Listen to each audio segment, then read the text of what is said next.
વિષ્ણુજી એમને સમજે છે શું શું હું સાગરની દીકરી છું. મારા ભાઈઓ ધન્વંતરી, અમૃત એવા મોટા ભાઈઓ છે. મારા પતિ તેમને સમજે છે શું? એમના એ બબડતા જતા હતા. એટલામાં નારદ મુનિ મળ્યા. નારદજી પૂછે, લક્ષ્મીજી આમ બબડતા કેમ જાવ છો? તો લક્ષ્મીજી કે આમ તો કઈ નહીં. તો નારદજી પૂછે, તો પછી આમ હું? લક્ષ્મીજી કે મારા અને વિષ્ણુજી વચ્ચે ઝઘડો થયો છે એટલે હું પિયર જાઉં છું. એ તો નારદ મુનિ કે આપણે સહેજ કરી લઈએ, કશું બોલવું ન જોઈએ. ને નારદજીએ કીધું, ચાલો આપણે હું તમારા બે વચ્ચે સુલહ કરાવી દઉં. પણ લક્ષ્મીજી ના માન્યા તે ના માન્યા. એ તો ગયા. હવે સાગરજી પૂછે, બેટા લક્ષ્મી તું ચિંતા કેમ આવી? કારણ શું? તો લક્ષ્મીજી કે મારા પતિ અને મારા વચ્ચે ઝઘડો થઈ ગયો. તો સાગરજી કે તારા પતિની આટલી હિંમત કે તને વઢે? તો લક્ષ્મીજી તો પછી રહેવા લાગ્યા. લક્ષ્મીજી તો કઈ કરે ના. સવારે લેટ ઉઠે, પછી બપોરનું જમે, પછી બપોરે ઘસાટ ઊંઘી જાય, પાછા ઉઠે, પછી ઈંચકા ઝૂલે અને છેલ્લે રાત્રે ખાય અને પછી ઊંઘી જાય. કશું કામ તો કરે જ નહીં. એટલે તેમની ભાભીઓ જોડે એમના ઝઘડા થવા માંડ્યા. તો ભાભીઓ જોડે ઝઘડા થાય એટલે ભાઈઓ જોડે પણ ઝઘડા થવા માંડ્યા. લક્ષ્મીજીને ભૂલ સમજાઈ કે હારું દયા તો એક સાથે ઝઘડવાનું થતું હતું, અહીંયા તો આખા ઘર સાથે ઝઘડવાનું થાય છે. પછી લક્ષ્મીજી યાદ કરવા લાગ્યા કે હવે કોઈ મને દયા મૂકી જાય તો જિંદગી ભર ના આવું અહીંયા. એ તો પછી વિચારવા લાગ્યા કે મદદ કોણ કરશે. એટલામાં એમને યાદ આવ્યું કે નારદજી કદાચ કરી શકશે. ને ગયા નારદજી પાસે. ને નારદજી પૂછે, લક્ષ્મીજી અહીં કેમ આપ્યા? તો લક્ષ્મીજી કે તમે કહેતા હતા ને પહેલા દિવસે કે હું તમારા બે વચ્ચે સુલહ કરાવી દઉં, તો ચાલો ને નારાયણને સમજાવો ને. હવે નારદજી કહે કે તે તો તાજો ઝઘડો હતો એટલે મેં સુલઝાવી દે. પણ તમે બહુ દિવસ સુધી પિયરમાં રહ્યા છો. હવે આપણે આપણા સમાજના 5 લોકો ભેગા કરવા પડે. તો પછી લક્ષ્મીજી કે નારદજી તમે મને મદદ કરશો? હવે નારદજી હતા ઋષિ એટલે એમને તો કીધું સારું, આપણે પહેલા ઇન્દ્રજી પાસે જવું જોઈએ. ઇન્દ્રજી પાસે ગયા. ઇન્દ્રજીએ હા કરી દીધી. પછી એમાં એવું હતું કે એમાં કોઈ એક વડીલ જોઈએ. તો પછી ગયા લોક પિતા બ્રહ્મા પાસે. એમને પણ હા કરી દીધી. પછી હવે કોઈ ધનવાન પણ હોવું જોઈએ. એટલે એ ગયા કુબેરજી પાસે ને કુબેરજીને કીધું.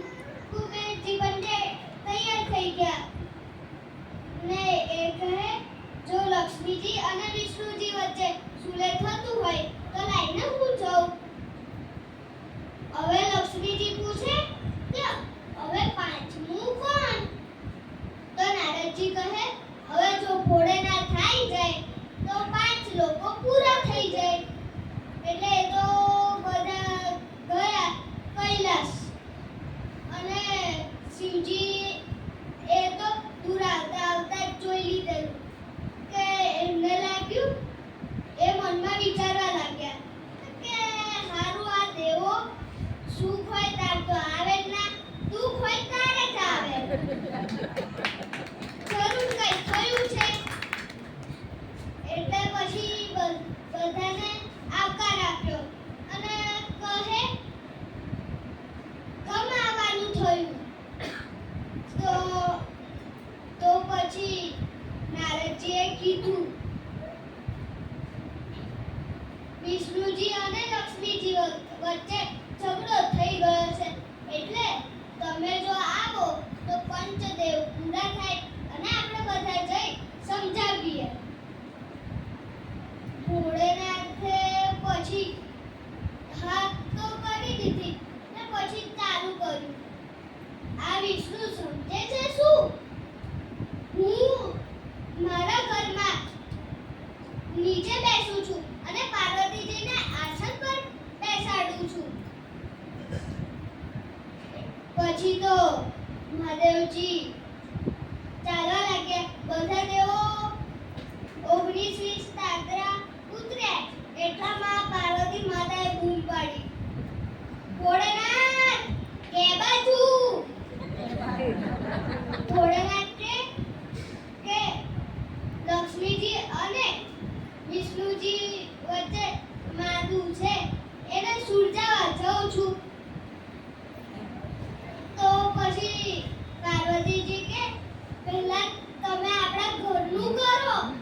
અહીંયા આપણા ઘરમાં એકબીજા અમે દોડા કાઢે છે તો તમે બીજાનું સુલઝાવા ચાલ્યા. ચાલો પાછા આવી જાઓ. અને એમાં મહાદેવજી પાર્વતીજી સામે ઢીલા પડી ગયા.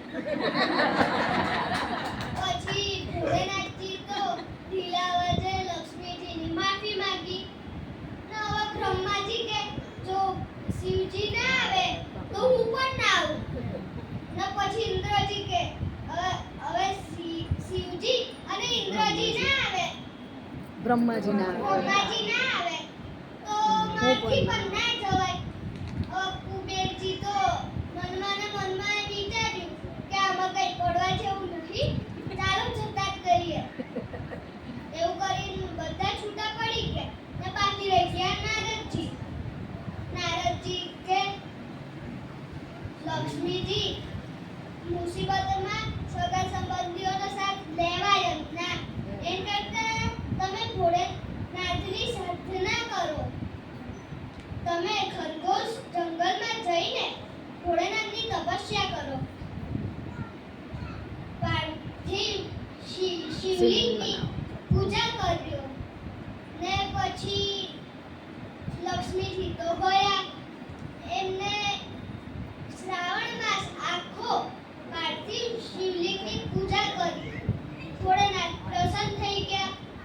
ભોળેનાથ પ્રસન્ન થયા એટલે પછી એમની જોડે એક વૃક્ષ પણ પ્રગટ થયું ને પછી લક્ષ્મીજીએ ભોળેનાથને પ્રણામ કર્યા અને પૂછ્યું ભોળેનાથજી આ વૃક્ષ શાનું છે?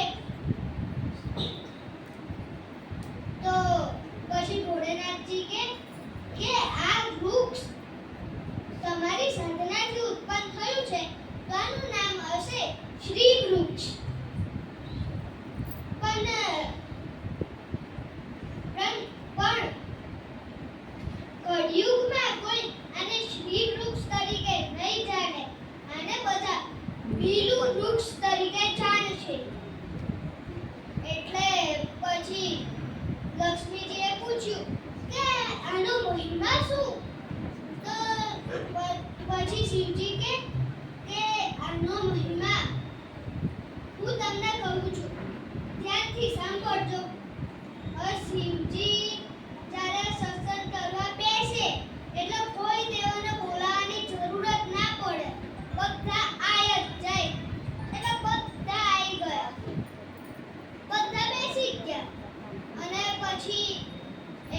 મહિમા ચાલુ થયો.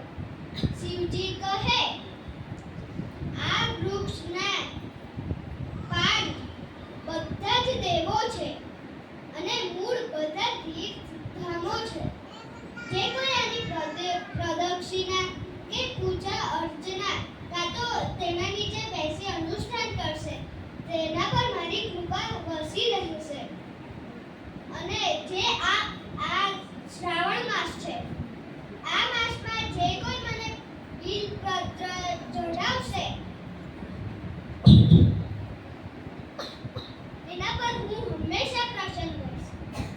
લક્ષ્મીજીએ કીધું, હું શિવજીની ભક્ત લક્ષ્મી નહીં મહાલક્ષ્મી થઈને કહું છું, જે શિવજી પર બિલીપત્ર ચઢાવશે તેની પર મારી કૃપા હંમેશા વસી રહેશે. તમારા બધાનો આભાર મારી આ વસ્તુ સાંભળવા માટે. વાણી.